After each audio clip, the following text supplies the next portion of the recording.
So what I've found is that many men are trying to cover up their failures, trying to cover up their setbacks in life. But what you are failing to realize is your failures make you who you are. Your If you failed, that doesn't mean you're a failure. Your ability to get back up from failure and bounce back from setbacks is what makes you as a man. So I wanted to come on here and tell you my setbacks and my failures, and genuinely how my life has gone up until this point, because I don't really feel I've shared that, and I want to be completely transparent about where I've failed, all my setbacks up until now. So I grew up, my childhood was a pretty easy childhood, I would say. I lived a pretty privileged childhood. I never had anything missing. I never had anything I didn't have, to be honest. So I thank my parents for that, and I thank God for that. So at the age of 11, I fell in love with football at about 7. And at 11, I decided I really wanted to take this seriously, and I want to be a professional footballer. Or professional soccer player, if you want to call it that. So at 11, I decided I would do everything I could. I would train, I would look for the right opportunities, I would train every single day, and I'll do everything I could to become a professional footballer or soccer player. And even if I didn't become one, I would be satisfied, because I would know that I gave everything to it, and I would have no regrets about it. So from the ages of 11 to about, I would say, 21, 22, I trained 3 to 4 hours a day, every single day. I looked for the right opportunities. I went to trials. I played for various high-level clubs here in Australia. And when I finished high school, I decided I was going to go to England in 2020. But 2020, COVID happened, and then 2021, there was lockdowns here where you couldn't travel. So 2022, I was playing for a first grade club called Parramatta. I was playing for the 20s as well, but I was training with the first grade side, and I was playing for the first grade side. And I decided that year I was going to go to England in April of 2022. But in February of 2022, I had a massive ankle injury where I tore a ligament in my ankle, and I partially tore another ligament. So yeah, everything was going well. I was playing first grade for that side at 19 years old. I was training with the first grade side. I was captaining the under 20s team as well. But then that hit me. It was my first ever massive injury where I tore an ankle ligament, and I partially tore another one in my right ankle. And when it happened, man, happened at a park with one of my teammates that I was training with, and I was running, I wasn't looking where I was going, and I just stepped in a ditch, and my ankle just went forward, and I just screamed out yelling. And yeah, it was pretty painful, but luckily I didn't need surgery, and I didn't break a bone. Luckily, I tore a ligament, and I partially tore another ligament. So it took me about 12 weeks to rehab. I was obsessed with rehab. I was doing 2 hours of rehab a day. I was doing balance work. I was doing range of motion work for my ankle. I was doing tibialis raises.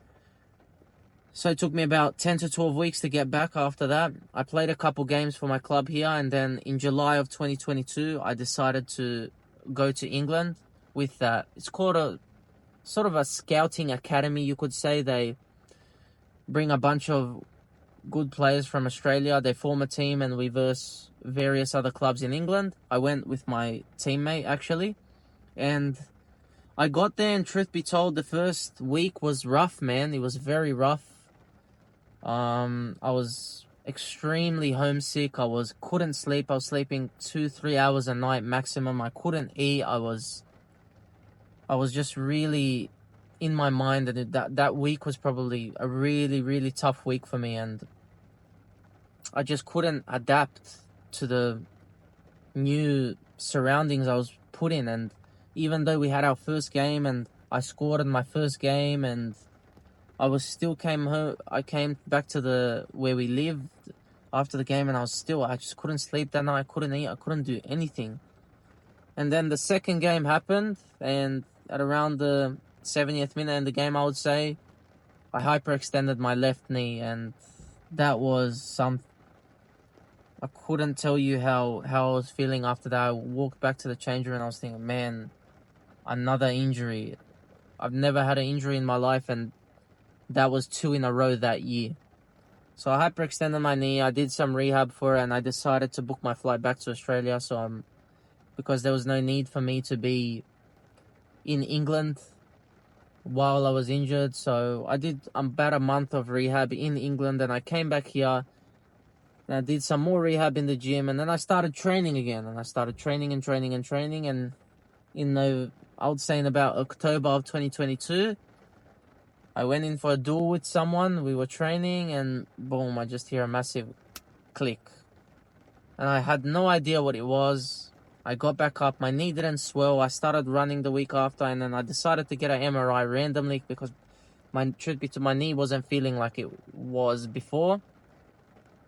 And I went to the GP to get the GP doctor, just the general practitioner doctor, to get my results of the MRI back. And when he told me I tore my ACL, I couldn't tell you how I was feeling in that moment. Just defeated, just defeated, knowing that I need surgery, knowing that I would be out for the next year, 12 months. I would have to rehab this. I was feeling all sorts of things. Will I get back to what I was? How am I going to do it? But I collected my thoughts. I found an unbelievable surgeon. I thank him every single day for how he helped me. He's the best of the best when it comes to knee surgeons. I spoke with him, sat down in the initial consultation, and booked my surgery for December 22nd of 2022. And before surgery, I did prehab to strengthen my legs before surgery, so then I could be stronger going into surgery, so then I don't lose as much muscle mass. And then after, so I had surgery, and it was rough for the first week. I couldn't get up. I was sitting on the couch. My muscle was wasting away. Everything was wasting. I was going physio twice a week, but I was obsessed with rehab. I put alarms on my phone to work on my knee extension, to work on my knee flexion. I was doing 3-4 hours of rehab a day, at least. I was going to the gym, and slowly, we started walking again. Then we started slowly doing gym work, doing squats, doing single leg stuff to strengthen my quads and my hamstrings. And slowly, the 6-month mark, I felt good. The 12-month mark, I felt great in December of 2023. And we're now at this point where, thank God, I feel stronger and better and fitter than I ever have before. So whatever you might be going through now, whatever setback you've had, whatever failure you've had, it all happens for a reason. You know, I don't really play football competitively or soccer competitively anymore, because I even said it I remember before I went to England, I said, if I don't manage to become a professional footballer, that is completely fine. That's just how God wants it to happen. I worked as hard as I possibly could from a very young age. I looked for the right opportunities. And if I fail, I will have no regrets, because I will know in my heart and soul that I gave every single bit of me to this. I was obsessed with it, and it didn't work out, man, you know, and who knows what else would have happened. Everything happens for a reason. I have this YouTube channel now for self-improvement. I study, I learn, I feel better and fitter and stronger than I ever have before, and it's just a testament to trusting in the process, to having faith in God that He can heal you, and that God is able to do everything, and that God is the best of planners. You need to have full trust in God, because when you are in God's hands, you are truly in the best of hands.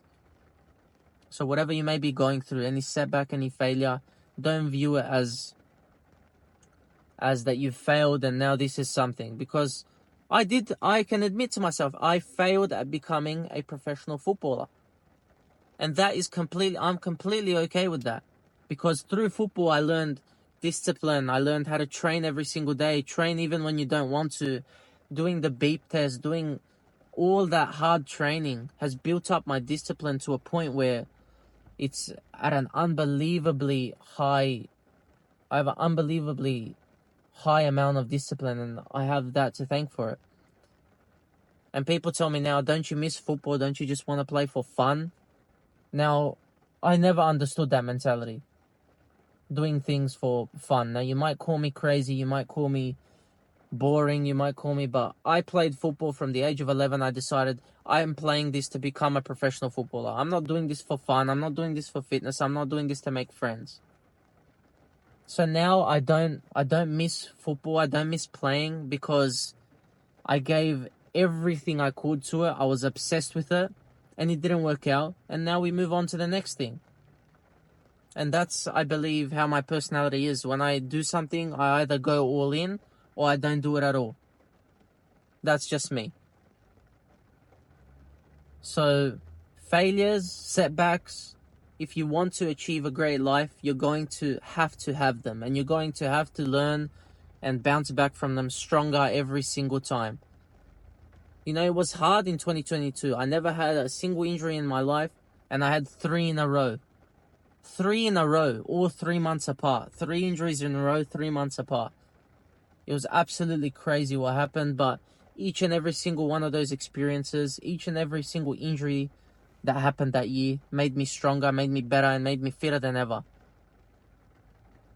So keep going, keep pushing. Keep pushing through whatever you're going through right now. Setbacks and failures are not the end. They're the beginning. Setbacks and failures are what's going to mold you through. I heard this quote, you could say, from a guy. He said, for a sword to become sharp, it needs to go through the fire multiple times. And for you to become a sharp sword, a human being that is able to weather any storm, you must go through the fire. And view your setbacks and failures as that. You're going through the fire and it's molding you into a sharper and sharper sword that you can cut through anything. So yeah, those are my setbacks and failures. That's my life up until this point, and I just want to grow this YouTube channel to inspire young men to be a force for good. And remember, setbacks and failures are not the end. They're the beginning of your journey to greatness and to becoming a man who is extraordinary. Because as Andrew Tate says, you're either going to suffer the pain of being a nobody, or you're going to suffer the pain it takes to become an extraordinary individual, a man who is remembered for what he does, a man who takes care of his family, a man who takes care of his wife, his woman in his life, a man who takes care of his kids, a man who is strong, a man who is financially independent. If you want to become all those things, then setbacks and failures are going to be a part of your life. So get used to it, or unfortunately you won't be able to become an extraordinary man.